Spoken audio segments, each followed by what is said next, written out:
Most traders don't get hurt at the open because they lack a setup. They get hurt because they can't wait. They see the RTH open moving fast. They assume they need to act immediately, and they end up chasing above highs, shorting weakness too late, or trading in the middle of developing structure with no real edge. The initial balance is supposed to slow you down, not speed you up. In this video, I'll show you how to use the initial balance the right way so you can stop chasing and start trading with structural patience. Main point. The biggest mistake traders make is treating the initial balance like a signal. It's not a signal, it's a reference. The initial balance shows you where early business was done. It gives you a framework for the morning auction. And once that range forms, the only question that really matters is this: is price being accepted outside the range or rejected back into it? That's the whole game. A move above the initial balance high is not automatically bullish. A move below the initial balance low is not automatically bearish. What matters is whether the market can actually hold there. Why traders chase? Most chasing happens for two reasons. First, traders see momentum and mistake it for confirmation. Second, they feel like if they don't enter now, they'll miss the move. That leads to bad trade location. And bad location usually means weak invalidation, poor reward to risk, and entries right where responsive traders are waiting to fade the move. That's why chasing is expensive.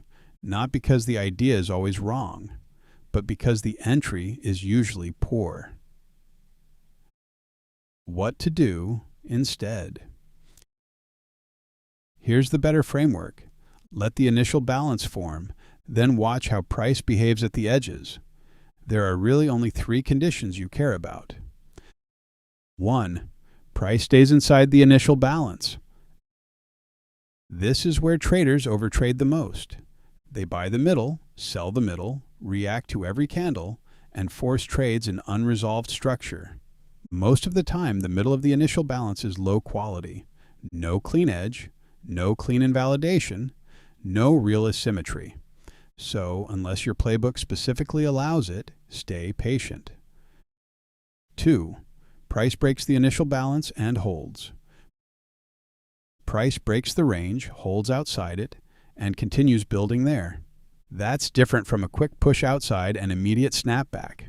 If the breakout is accepted, now you can think continuation, but not by chasing the first expansion candle. You wait for structure, you wait for a hold, a pullback, a defended level, and a clean invalidation. That's how you participate without chasing. 3. Price breaks the initial balance and fails. This is where trap logic becomes powerful. If price breaks above the initial balance high but can't hold there and quickly rotates back into the range, that failed auction tells you higher prices were rejected. Same thing on the downside. A failed breakout often creates a better trade than the breakout itself, because now your invalidation is cleaner, and the opposite side of the range becomes a logical target magnet. That's asymmetry. Quick example. Let's say NQ pushes above the initial balance high. Most traders immediately buy the breakout, but then price fails to hold outside the range and quickly rotates back inside. That changes everything. Now the breakout is no longer strength. Now it's potential failure. And if that failure confirms, the better trade may be the move back through the range, not the breakout chase.